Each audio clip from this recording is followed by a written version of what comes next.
Okay, welcome lads. Thanks for taking the time to come on and join us for the World in Motion video lockdown library. How have you both been? Liam, starting with you. How's lockdown been, Bat? It's been right up until now, but it's starting to go on nerves now, to be honest with you. Just same shit every day. I'm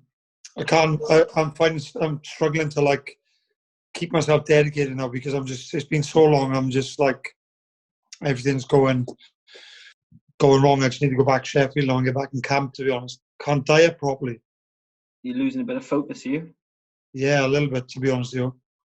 Yeah, because you were trained. Well, you have been, and I've seen even now you probably still are. But you seem to be working quite hard. You've got a bag up there in a garage somewhere, and you've been working quite hard. Yeah, I'm still training. Like most days, twice as well. But I'll come home and I'll eat a load of crap. So pointless me going training and and just putting on a couple of pounds every few days now, and I'm just like, I need to go back now. I'm losing focus. Are you thinking post-lockdown we're going to be super middleweight? Nah. I'm all right. I'll be all right.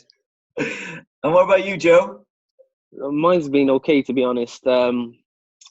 Yeah, I'm starting to get a little bit agitated now towards the end, but up until now. But the kids are starting to get on my nerves now badly because they're finding it hard because obviously I can't take them to the parks and do certain things with them. Yeah, I can take them out just out the front and whatever, take them to my mum's, let them play out the front and out the back. But they're starting to get agitated too. So that's myself and then obviously Lauren as well. But I've been training every day. I've had 3 or 4 days off in the whole lockdown. Yeah. But I'm only been doing once a day, just for the fact that if I go back into camp and I start a full camp, then I could potentially burn myself out. So I was just been doing one punching session, one bike session, one run, and one weight session. So I just been splitting it up. But yeah, like I said, up until now it's been fine, but it's starting to get on grate on me a little bit now. I think it's that we're coming kind of to a point now, aren't we, where we can see a bit of light at the end of the tunnel, and the governments are talking about releasing the lockdown slightly, and I think that's the frustrating bit for everyone now, isn't it? The weather's been lovely, you want to get out, but you can't, and you're itching to get back training. The peer review, careers have been going really well up until the point where this kicked in. So it's the frustrating element, I think, isn't it? Really, more than anything else now, because it's been 9-10 weeks. Yeah, coming up 9 weeks, isn't it? 9 weeks, I think. Yeah, 9 weeks. And Liam, you mentioned you're almost ready to go back to Sheffield. Yeah, I think I'm going to go back start of the month. So is it a week Monday, which is only what is it now, Thursday? Is it Friday today or Thursday? Friday today. 10 days away. So I need to go back in 10 days. So, and I am looking forward to it. I've liked being home for all this time and spending a bit of time home and seeing familiar faces and stuff. Not that I've been out too far, but just being around the area. But I am ready to go back now and get knuckling down. I think, and this is probably fair to say, when I've been chatting with other clients and things, and they talk about the lockdown and people just from general walks of life, boxers are used to this. Not perhaps the intense rules around it, but you guys lock yourselves down for 12 weeks in the fight camp anyway. You can't eat what you want. You can't go out really in terms of socializing and things like that. So I guess for you boys, and I'll come to you first on this, Joe, from a mental perspective, you kind of can deal with being limited to doing things, can't you? Because you're used to it. Yeah, well, for me, it's not the fact of being locked down, because like you said, we're used to it, and especially myself and Liam, we're living away from home when we're in camp. And I'll do 3 weeks at a time up in Essex and come back for 2 days, straight back up. It's just the fact I've never been home with my kids and with Lauren for this long since I've known her and since I've started boxing. So for me, it's completely I'm out on my elements. I'm only home normally once I've finished fighting, and I'm only home for like 2-3 weeks, and then I go back up and filter in and out of the gym up there. But yeah, it's just I'm not used to the kids being around me constantly, or Lauren being around me constantly. And then, like I said, for me, the lockdown ain't a problem. It's like the rules, like me going out to the shop and you're walking past someone and they're jumping back as if you've got something like you've like definitely got the coronavirus. So I'm thinking like what, like yesterday, some guys came in and they were just like, don't get me wrong, I'm sticking to the social distancing as well and all that stuff. And they just literally brushed past me, and I was like, okay, I allowed it. There was 2 of them, and I thought, right, this is just mad, and just like all these little things are starting to grate on me now, and like I can't go for a meal or whatever, or do this or do that. But the lockdown itself, it's not a problem. And Liam, you obviously you train in Sheffield, but you live in Wales, or your home is in Wales, and obviously your daughter is down here. You're used to this as well, I guess, going away for 2 and 3 weeks at a time, and then coming back for a couple of nights, and then you're away again. Yeah, what I find difficult most is like when I go away and I'm in camp and whatever else, like I'm doing it for me. Do you know when somebody tells me I can't go out, I can't do this, I want to do it all the more, and honestly, God, it drives me mad. Like I don't like being told what to do. Yeah. So that's what I find difficult. If I'm in camp for myself and I'm getting something out of that, whereas for somebody to tell me, don't go anywhere, but it's like for me, the worst thing is going for a bit of food on the weekends, or just popping out for a coffee, or like just being stuck in the fucking house all the time. Does my freedom. Yeah, and I think everybody in all walks of life, I think, has been guilty of taking those things for granted. I think prior to this whole lockdown experience for everyone, and I'm pretty sure when we all come out of it, those sorts of things, just being able to go out for a coffee or some food with your mates, people aren't going to take these sorts of things for granted. That's for sure. Have you both, to you firstly, have you both been given sort of training programs by your coaches? Has Dominic been sending you stuff to do, Liam? No, not really, to be honest with you. But he's obviously kept a bit of a tab of me, what I've been doing and stuff. But yeah, I've been involved in it long enough now to know what I'm doing. Like Joey said, I never do back-to-back sessions the same. Just mix everything up day to day. Like I'll run, bag work, bit of weight, spike, whatever. Just mix it up, making sure I'm trying to do something, every day, and just keep in some kind of physical shape. Yeah. And what about Tony, Joe? I know he's been on his Instagram. He's new to Instagram, but I've seen that he's been doing kind of video sessions with you boys, whether it's shadow boxing or hitting the bag, and he's sort of on a camera in the background there. How have you found that?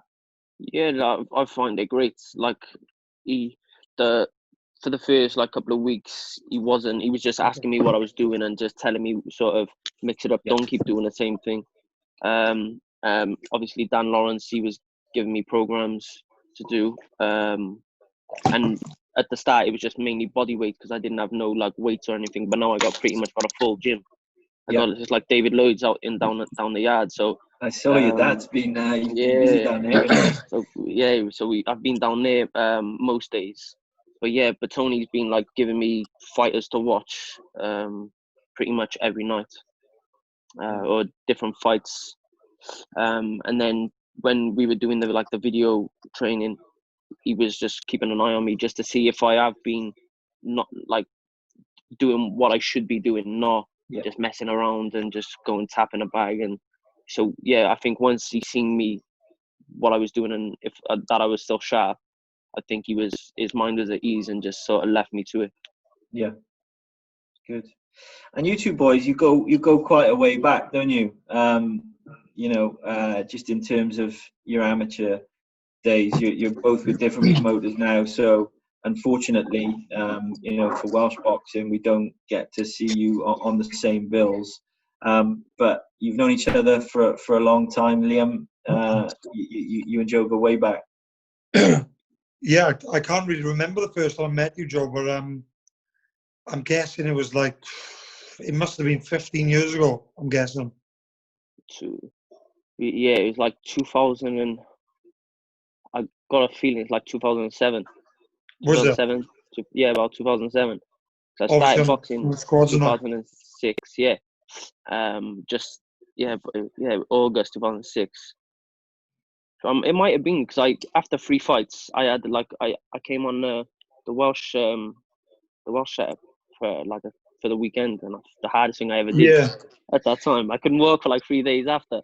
But Do yeah, you know, from then, I used to be like that every single time I left the squad. I used yeah, to hate going. and then you get used to it. But obviously I used to see Liam there all the time and at shows and whatever.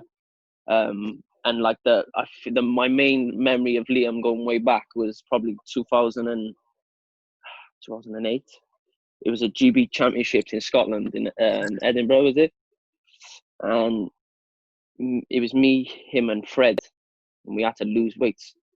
And we were up and down the corridors, sweatsuits, the lot. And Colin Jones and Tony Williams had us in the bedroom, chucking the quilt over us to keep the warm in, and then we were like rotating it out, running. So that was my first proper memory of Liam. Like I said, I was new to it. I think I was only like 9-10 fights in at that time when I went to the British. But Liam was Welsh champion, British champion at the time, going into it. And yeah, and from then, obviously, we had a good friendship. Yeah. And Joe, you had quite a long amateur career, didn't you? You spent a lot of time. You went on to Team GB and went on to the Olympics. Liam, I'll come to you first and come back to you, Joe, on that. But Liam, No not as long an amateur career, turned pro earlier.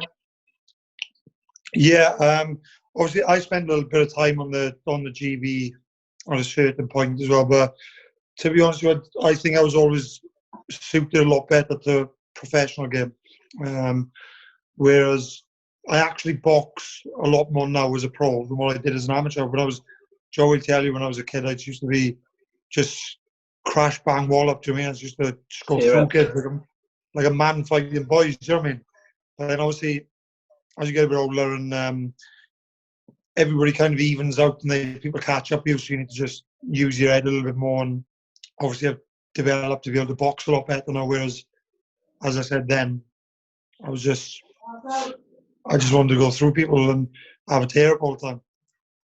And how old were you when you turned pro, Liam? I was 18. That is young, isn't it?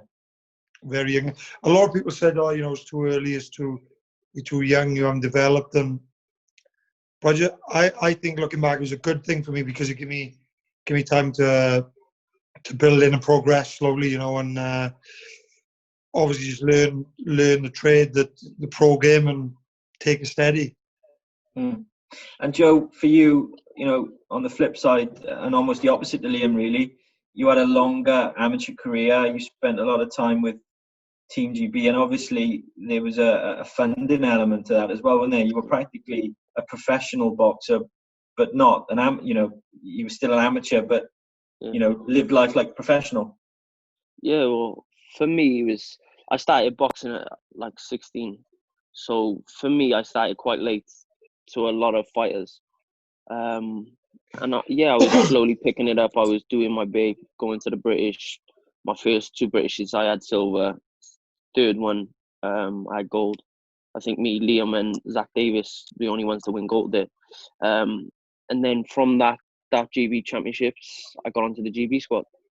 And from there, I didn't really look back. And what made me stay longer as an amateur was when I went to the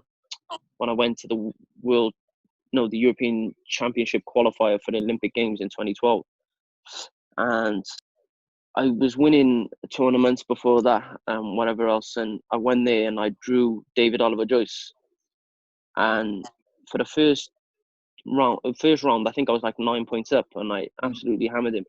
Second round, pretty similar, but towards the end of the fight, it was he started catching up with me, and then I just blew a gasket. And his experience showed, and whatever else, he just kept on me, whatever, and ended up stopping me. Not hurt or anything, but just didn't have no gas left. I had 2 standing counts in the last round. It might have been 3, I can't remember. And it's pure exhaustion. But if I was experienced around that time, I could have easily dealt with the pressure and everything else. And I just wasn't experienced, and I went back he's quite a relentless fighter as well. Yeah, and he was non-stop. He was non-stop, and I was pretty much a kid compared to him. In the sense of boxing terms, I was like a baby compared to him. So when I went back to the GB squads, Rob McCracken sat. I think it was me, Fraser, and I can't remember who else. And he said, like, don't turn pro, don't do nothing. Was it? Who? Fowler? No, it might have been Buatsi. No, it wasn't Buatsi. I can't remember. It might have been Fowler, yeah. So, and he was like, no, don't turn pro unless you go to an Olympics. When you go to an Olympics, you make money, you'll have the platform, you'll have everything you need. And you won't have to sell tickets, you won't have to do nothing. He said, just stay on. At the time, I was thinking, no, he just wants to stay on because he don't want to start again with the team. So, obviously, I didn't end up making 2012. And we had the same conversation when I came back from the Commonwealth Games when I had the bronze, which really I should have won. And he said the same thing to me then. It was me, Buatsi and Fraser, and AJ was there. And he sat down and he said the exact same thing. And it was probably the best advice for me I could have had. Because, I was winning tournaments and whatever else. But the inexperience I was showing at some of these big tournaments with some of the other fighters was showing. And it was only until like 2015, end of 2015, I started showing all the time that I was on a GB squad and a Welsh squad and whatever else. My experience from all that time was starting to show, and I was coming up against good fighters and beating them, world champions, European champions. I was beating them. I ended up winning a European championships myself, and then qualifying for Olympic Games. And it sort of gave me a head start for when I turned pro. And I like if I would have turned pro back 2014, when Rob said to me, "You're expected to win the Commonwealth Games, not win a bronze." He said, "You're expected to win." I wouldn't have been boxing in Wembley Stadium, Principality Stadium, Bramall Lane, and I wouldn't have had all these big shows. So for me, it worked. That plan worked out good for me. And like Liam said, is the way why he turned pro. He had the head start in the pros, and he got to develop gradually, and it worked out for him. So I think everyone's different. Yeah. And Liam, just coming on to you now in your professional career, it would be fair to say over the last 18 months you've had a real resurgence in your career, if that's the right word to use. You changed everything up completely, moved up to Sheffield and started training with Dominic, and it's almost you've almost become a different fighter. How have you found the last 18 months, and just in terms of how you feel your performances have changed, what would you attribute that to more than anything? Yeah, it's obviously like the last 18 months have obviously been the best of my career so far. I just think I need to change things up. I started getting a bit stale. Obviously training down in Cardiff with Gary. I didn't feel I had the right people around me. Not so much Gary because he's a good trainer, but just in terms of gym mates, teammates, it's nice to have, names and experienced people and champions around you, so you can bounce off, and it gets a little bit competitive in the gym and just gives you that little bit of extra push, So I obviously made the move with Dom, took myself away from home, out of my comfort zone, because to be honest, I weren't myself there should have been. But obviously now I've changed everything up. I've gone up there. I go there. Normally come home every weekend, but sometimes I'll stay on. Anyway, it's just took me away from all the negativity and just bad things I was doing. So I'm up there, I've dedicated myself a lot better. Dom's obviously a fantastic trainer, and he's brought me along. And I think a lot of it is just maturing myself as well. I got different. I look at things differently now, and I'm just a lot more mature in general. Yeah. And do you find that sparring the likes of Cal Brook and Billy Joe Saunders, there's the youngster Willie Hutchinson up there as well. That obviously must have a positive effect. Sparring world class operators like that, day in day out. Yeah, of course it is. It's like even just being around people like that and listening to them talk, listening to what they do, and you're always going to take something away from it, even if you're not. Even if you're not training with them or sparring with them, you're always going to pull little bits off people. But to be in the gym with them day in, day out, and even just like doing pads alongside them, you always pick up little things, and it's you can't beat that. You can't beat being around them types of people. And I have learned a lot from, I pick bits off every single one of them. Yeah, and Dominic, as a trainer, he seems to be involved in everything you do, from the moment you wake up, when you're in camp, to when you go to bed, what you're eating, your hydration and everything. He seems to really take an interest in that, and you find that you've benefited from that. Yeah, definitely. Excuse me. Only the nutrition, because, particularly, he's right on it with the nutrition, isn't he? Yeah, like I've always kind of known what I was doing with nutrition. For the last couple of years, I've all been quite good anyway. But to have someone who it just gives you peace of mind to know you got someone looking over your shoulder and making sure that you can't make the mistakes, even if you was going to, Yeah. But he is on it. He's always got a really good plan in place, training wise. When I come home on the weekends, he sets me certain things to do. Yeah. And you've been on Dominic yourself. He's on it. He's well on it. He is. And in fairness to him, I did a bike ride last week as part of a charity thing we did with work, and completely unprompted, he just sent me a message saying, "Oh, I've seen you doing this bike ride," and he sent me a load of different things to do, pre and post ride, like what to eat, and he's top bloke in fairness, and he's had a great impact on your career, and hopefully he can take you to that next level of being a world champion. Yeah, definitely. I think he will. As you said, Dom, I think Dom's he's a book of knowledge. He knows everything about everything. Yeah.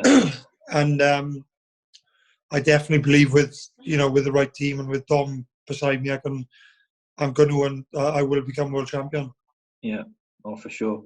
And Joe, down in Essex with Tony, similar to Liam, you've got a great stable of fighters down there, and you're all bouncing off one another, and you seem to be having a good crack as well as working hard and good sparring. You live with Ricky Burns when you're away. That as with Liam and his sparring, there's a lot to be said for that, isn't there? Yeah, well, he's 3-weight world champion. That's all you need to say. So he's been there, he's done it, and for me, it's the best thing that I could have had around me, the best person I could have had around me in that gym, especially coming in to a new stable. Me and him hit it off straight away as soon as I got there. And obviously, we live on the side of Tony's house, same with Liam, as Dom is on his case all the time. Same as Tony. He only walks past our annex, knocks the window, and then we got to get up and we're out onto the track or the runs in the morning. So it's not as if you can even have a little lay-in. It's you're up on clockwork every day. And it's great. I got Ricky Burns, John Ryder, Martin Wood, Felix, Connor, Ted, and a lot of good fighters coming through. Spider as well. So yeah, it's good for me to be around all them fighters and have a great trainer like Tony. Yeah. And just then, in terms of, we'll come on to how we're going to get back in a minute, but for you, when you do finally get that date, and then moving forward from that, looking to really step it up now and look at some big fights. Yeah, well, for me, May 9th we were meant to fight, so unfortunately that ain't going on now. Maybe it gets rescheduled in the near future, but I was looking at an ex-world champion, a 2-weight world champion, Johnny Gonzalez, and then he wasn't available, so we looked at Rocky Martinez. Yeah. So I'm looking to step up now, and I want to be fighting for a world title. If May 9th was on, May 9th, I would have thought probably got another one now in August, and then a fight for a world title in December. That was our plan, and obviously that's been taken away. So maybe we're probably 12 months behind now. But in the near future, end of 2021, I want to be fighting for a world title. Yeah, and Liam, for you, I guess the timing of all this couldn't have been any worse. You know, you were made mandatory by the WBO to fight Demetrius Andrade, and purse bids were due to be submitted, and then the world went, you know, into complete lockdown. So obviously frustrating, but I guess, and I've seen you've had some interaction with him on social media. He doesn't seem too keen to fight you, so I guess you'll obviously fight for the title, whether it's against him or somebody else. But thoughts on that as a potential fight? Yeah, as you said, it couldn't have come at the worst time, really, because we had, I think, maybe 2 or 3 days left, and the purse bids had to be in, or either that, or we had to have a deal in place to, you know, to make the fight happen. So it came at a shit time, to be honest with you. But we're all in it together, and you know, everybody's in this position. So, and I'll still fight for it once lockdown's over. So, yes, I personally don't think he wants to fight with me. He's every bit of interaction we get, he just wouldn't get involved in it with me. So, and he keeps talking about fighting like Billy Joe, Canelo, and so I don't know who he's going to end up fighting, but I think he may move up to super middleweight, vacate his belt, and possibly me and Munguia will fight for the middleweight WBO, which is a good fight. It is a good fight. Very good. Bombs going off. Well, neither of you are going to back down, that's for sure. Blood and guts written all over it. Yeah, I'm ringside for that. I don't know about that. Definitely. Looking at moving forward then, and Joe, this is probably a question more relevant to you, as it's your promoter that's trying to stage these fights behind closed doors. You would have seen on social media that Eddie Hearn is trying to set up a fight camp in the gardens of Maskell's there, which just sounds unbelievable, really, just to think that they're even trying. But you know, he's really desperate to try and get something on. And what are your thoughts? What are your thoughts on that, firstly? And I guess you'd be used to fighting behind small gates and in the amateurs. Both of you, I would imagine, have been at far-flung places of the earth and fought, you know, in front of a couple of people. So I guess that wouldn't be too much of an obstacle for you, would it? Listen, do you know some of the places I've fought? You normally, like, you'd only find like cows and sheep and whatever in there. They was that bad. But out the back garden of a mansion, it ain't so bad. Whether there's people there or not, it's a fight at the end of the day, and I just think it's good if they can pull it off. And then for the boxers, I think it's down to the individual whether they want to fight. Some people that are gonna wait for the shows to kick off again, and then I know some people that want to fight on these shows. So I just think it's down to the individual. I think it's, if they can get it up and going, great. If not, then they have to wait, same as everyone else. Yeah, and I think he's looking to put Dillian White against Povetkin on, isn't he? I think that's the one they're looking at. Yeah, I tell you what, you'll hear the thuds. I know that, especially in that fight. But I think that's a fight for like a small stadium or like a big arena. So I just, whether if they want to do it, if they can generate money from it, yeah, they will, because they will get the views, and it will be probably pay-per-view. So yeah, it's just down to them. If they want to fight in the back garden, then we'll fight in the back garden. If they don't, then don't. But I think that's a big arena fight or a small stadium. Yeah. And then I'll ask you both separately. Liam, the potential for Joshua versus Fury, or Fury versus Joshua, which that'll be a bone of contention whose name goes first on that one, won't it? But who do you think wins that fight, Liam? I think Fury beats anyone. Joshua's obviously very good. He's a beast himself, but I just think Fury's so, for a heavyweight, he shouldn't be able to do the things he does do. He's so unorthodox. He moves like he's a couple of weights below. And you don't know what he's going to come with next. He just continues to shock people all the time, doesn't he? So I'd have to go with Fury. Yeah. And Joey? Do you know, a year and a half ago, I would have said AJ all day, but now I don't like it. I can see it going two ways.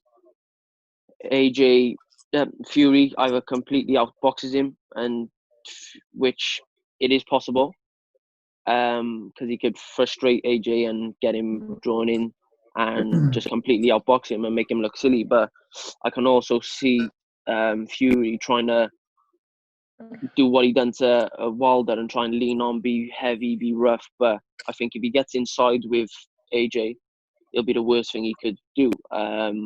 So yeah, I think it just depends what Fury turns up. If Fury turns up, he's awkward and whatever else, he wins. If he tries to do what he done to Wilder, I think AJ wins. But yeah, I got to sit on the fence on that one. It's a fascinating fight, I know that much. And you know, there's all this chat at the moment, isn't there, about Wilder stepping aside. Whether that's true or not, nobody knows. You've also got to fact Dillian White in there, haven't you? Because he's obviously mandatory to fight Fury with the WBC. So it's interesting. Whatever happens, I think the fight will happen in December this year. I've got this feeling it'll be in Saudi Arabia, and I got a feeling that they're going to try and pull it off somehow. Well, hopefully we'll get on that one. Yeah, well, with a bit of luck. Right, before I let you both go and have your lunch, I know I can tell you're looking starving there as we speak. We've been doing. Starving. I don't think I've ever been full, ever. I had a burger yesterday. I saw that. Yeah, I saw that.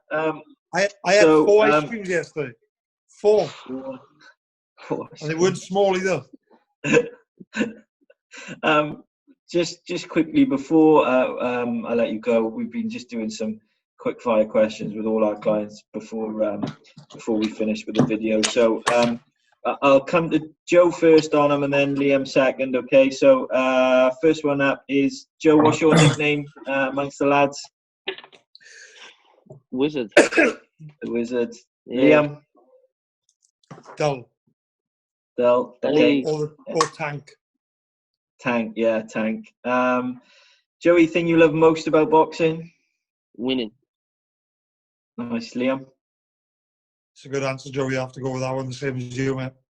And I can imagine what's going to come out here. Thing you hate most about boxing, Liam? Well, there's a couple of things. Yeah. So mainly has to be dieting. Yeah. Secondly, just spending so much time alone and being a bit lonely sometimes. It's a bit of a mind fuck. Yeah. And Joey? Back in the amateurs, I would have said dieting. Like a no thing, but yeah, same as Liam. It's just spending that time away from home, being isolated and dieting. No, them two things for me is the worst. Joe, best boxer you sparred with? Linares. Nice. Liam? Probably Billy Joe. Right, just because he's so elusive? Yeah, just slippery. You can't, it's hard to land clean on him. Very, very slippery and just so skillful. Yeah. And then Liam, toughest fight to date? You have to say Liam Smith, because obviously I lost to Liam Smith. Yeah, it'd have to be him, but I'd love to get that fight back on, and if we could, then I think it'd be a different story this time. Well, if you've got a world title to dangle in front of him, I'm sure he'd be interested in that fight, wouldn't he? Oh, yeah. Yeah, 100%. I'll go win that world title. I'll give him first defense if he wants it. There you go. And then Joe, toughest fight to date? Probably that Enrique Tinoco. He was tough. In Monaco. He was very tough. Yeah, he was very tough, and like he could punch as well. I think he'd still be there now, Joe. To be honest, if you were still fighting now, he'd still be there. He'd be on the. Oh, 100%. He was just. I was looking at him. I was hitting him with body shots, and they were hurting. I could see he was making some. He was making some noises and stuff, and I was like, I got him here. Then all of a sudden, he just dive in, boom, boom, boom, throw back. I thought, surreal. It was a surreal couple of days, that Monaco experience, wasn't it? Fighting in the casino. To be honest, that was probably, as a fighter, one of the best experiences I've had. Obviously, the Olympic Games was the one for me, and Europeans, but that was one of the best experiences, especially as a pro, the best. Favorite arena fort, Liam?